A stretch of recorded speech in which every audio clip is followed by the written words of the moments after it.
Good morning. This is Teresa Beam, and for me, it is morning because that's when I like to do my thinking. This morning, I'd like to talk to you about the Declaration of Independence and its three most important values: life, liberty, and the pursuit of happiness. I'm going to focus on the pursuit of happiness. For the Declaration of Independence to put these three together, we know that these are the highest. In a sense, our raison d'etre, our goal, our objective in life is to be able to be happy. And we can all understand that. And the Constitution and the Declaration of Independence doesn't guarantee we're going to be happy. It doesn't give you the right to be happy. It gives you the right to pursue happiness. Let's think about that for a few minutes. Do you know anyone who you consider truly happy? And now we are going to be joined by my wonderful husband, Arthur Beam. Peace be with you. And I want to ask you a question, honey. How many people do you know of who you think are truly happy people? I would say not very many. We're talking very small percentage. Well, I'm talking today about how the Declaration of Independence guarantees us the right to pursue happiness. I know there are people that party. There are people that have a lot of busy work in their lives. There are a lot of people that have accomplished a lot of great things. We are a very wealthy nation, and we seem to have a lot of fun. But when everything is quiet, when you're sitting across the table with your friends, do you really think they are happy? Has America's right to pursue happiness, has that really facilitated people into actually reaching the goal of being happy? I would say statistics say that we are not a happy nation. Let me give you some of the statistics that I have compiled over the last 2 years. And they're 2015 to 2016 stats. 50 million adults are on antidepressants. Think about that. If we're so happy, why are about 1 out of 4 to 1 out of 6 adults on antidepressants? We are in the top 3 countries on the globe for divorces. Only China has more abortions than the United States. 60 million unborn children have died since Roe versus Wade. That's over 1 million per year of abortions. And that's where the right to life and the right to pursue happiness kind of clash with each other. We are $20 trillion in debt. That's over $60,000 per U.S. citizen. 15% of us are alcoholics. I'm just going to read these because it's so unbelievable. The U.S. is the world's largest consumer per capita of cocaine, heroin, marijuana, ecstasy, methamphetamines, stimulants, antidepressants, and hallucinogenics. Over a third of our teenagers admit that they're taking illegal drugs.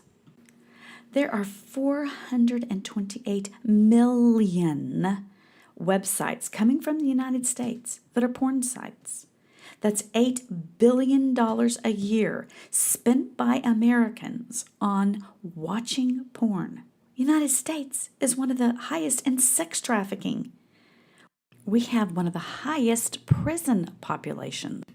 1 million of our children are abused or neglected, and of those, 1,500 die from that abuse. One of the most startling statistics is that 75% of Americans consider themselves Christians.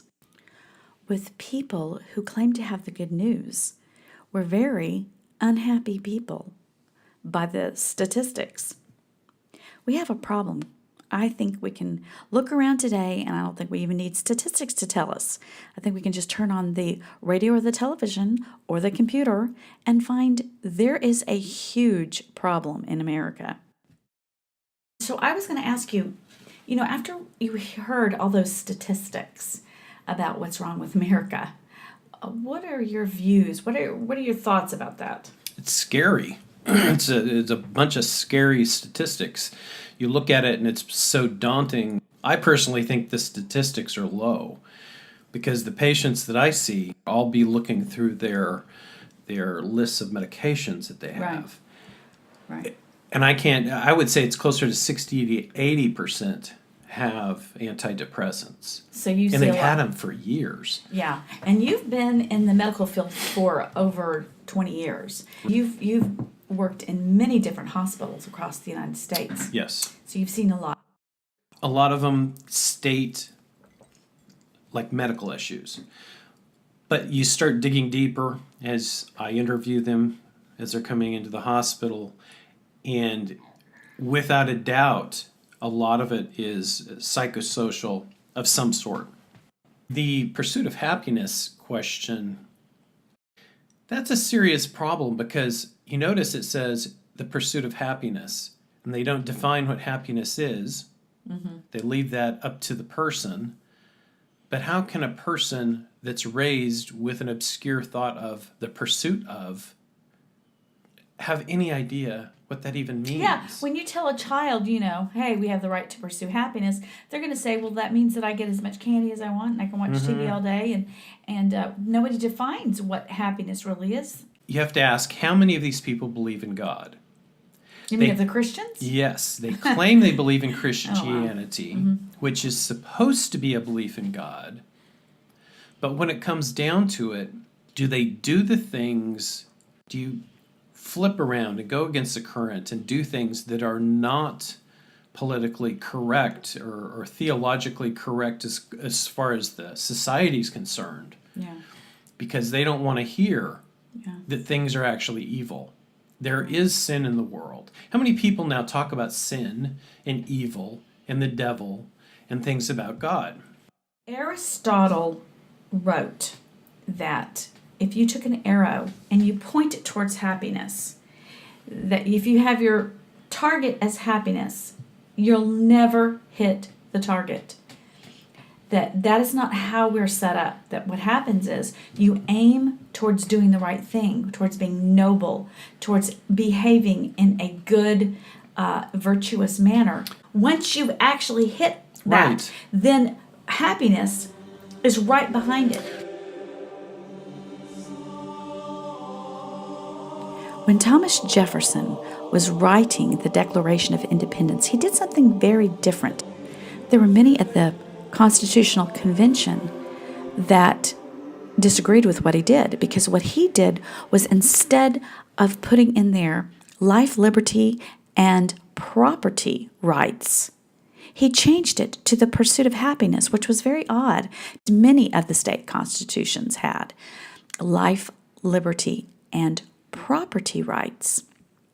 Well, when you read Thomas Jefferson, what he said was the purpose of the pursuit of happiness would kind of overarch all the other unspoken or unwritten rights.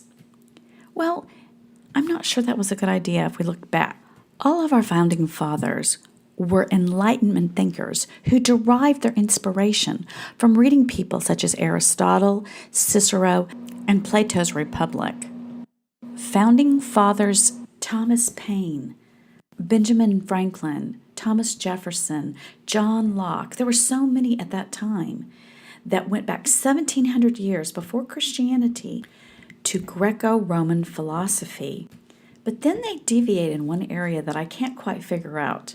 These thinkers who claim to be Aristotelian in their thoughts then completely ignored Aristotle when he said, "You cannot reach happiness by pursuing it. You can only reach happiness by being virtuous." Our founding fathers absolutely knew Aristotle said this. In fact, I find it interesting because it almost seems like they sabotaged us by putting in there, hey, it is your right to pursue happiness, when they should have put in there, you need to pursue virtue if you're going to find happiness. Go out and fulfill your dreams, and you will be happy. And that is the exact opposite of what Christianity actually teaches in Scripture. And this is diametrically opposed to what the ancient philosophers taught. So where do we get this idea that we're going to be happy by pursuing happiness? So we need to have a lot of compassion on our fellow Christians in America because of the fact that we have been given the right to go pursue happiness, and that's what we've been told is the most important value. Do whatever it takes to be happy. We can't really get mad at people because the system sets them up for failure because they've been told to go for happiness. Why are we not, as a country? Because it's not popular, because it's painful. These things are painful. And I mean by painful, I don't mean like cutting your arm off. I mean, people think that anything that brings you mental stress of any kind can't be right. Well, And those mental stresses are doing what's right. But see, what even you could attest to is that, like, someone wants to be thin. A lot of people will lose weight so that they will get to be happier. And yet, we won't even take that philosophy onto doing the right thing to make our families happier. To make our relationships happier. Actually, what it is we're willing to sacrifice so that we could pursue happiness more. Well, it's like I tell my children all the time when they're coming up to a very difficult decision and they don't see the end. What I always tell them to do is make the right decision. Do not worry about what's on the other side of it. We aren't privy to that. God has not revealed that to us, but He has revealed a decision for us. Right. The right thing to do. The right thing to do. Do the right thing. Right. You do that. Each step you do, and people don't like to do that. They don't want to have faith, and faith is stepping out when it hurts. When it hurts. Yeah, I know. And faith is an action. It's not just this pipe dream of thought of I believe in God. You can believe in God and say you believe in God, but until you actually do the things that show you, I can love you, my wife, as much, I can say that 100 times. If I don't do the things that prove that, then do I really love you? Right. And see, people don't want to do the action part of faith. Right. Well, this is reminding me, Jesus said to pick up your cross and follow Him. And yet, at the same time, He also says, the Bible tells us that He had joy. And I'll even go a step further and say happiness is not a location. Happiness is always an outcome of doing what's right. Yeah, but a lot of people don't feel happy after they've done what's right. Usually it's only after you've done what's right and set the pattern of your life that eventually you All feel. I'm saying is I'm agreeing with him, is shooting at happiness doesn't get you anywhere, Right. because it's not a specific place. It only comes Right. ever from Right. doing what's right. Yeah. You got to have a broad picture about your life. You have to say, okay, maybe in the next 15 minutes or the next 15 days or the next 15 months, it's going to be hard to do the right thing, to not have sex before marriage, to be good to your parents, be respectful to your parents, to not always feel like your feelings are the most important, to do your duty every single day. And you know what? In the end game, you are going to be happy when you stick with relationships that sometimes can seem a little toxic for a while. That's okay. If this is a relationship that is a family relationship, like a spouse or a child or a parent, you just simply are obligated to stick with that relationship and be kind. We've got to be like SpongeBob. When somebody comes at us with an attack, we just need to absorb the attack and turn around and be good to that person. You always treat people better than they deserve. Love is sacrifice. And if we sacrifice for others, we will look back at our life and yes, it was hard. And yes, there were a lot of things that we had to give up and sacrifice to help others. And we didn't fight for our rights, but we fought for other people's rights. We didn't give in to selfishness. We didn't give in to temptation to do the wrong thing. We fought for the principles that God laid down for us. In the end of our lives, we will be able to look ourselves in the mirror and say, you know what? This really was a happy life. I'm not sitting there with regrets and deep sorrow over things I left undone, or indeed the terrible things that I did that hurt other people. And we're not told to have courage. We're told today to pursue what makes us feel good instead of pursuing those higher values. The Declaration of Independence, as wonderful as it was, didn't give us the broader picture. It only got us. Now, I'm not saying that the Founding Fathers meant this to happen, but a nation with 75% of people who claim to be Christian, who supposedly know the good news, we need to be a nation of light and salt that shows the good news. And our nation is not showing that. We have somehow conflated the idea that the pursuit of happiness and the pursuit of God are the same thing, and they are not. That's all I want to say. Have a wonderful day, and may God bless you.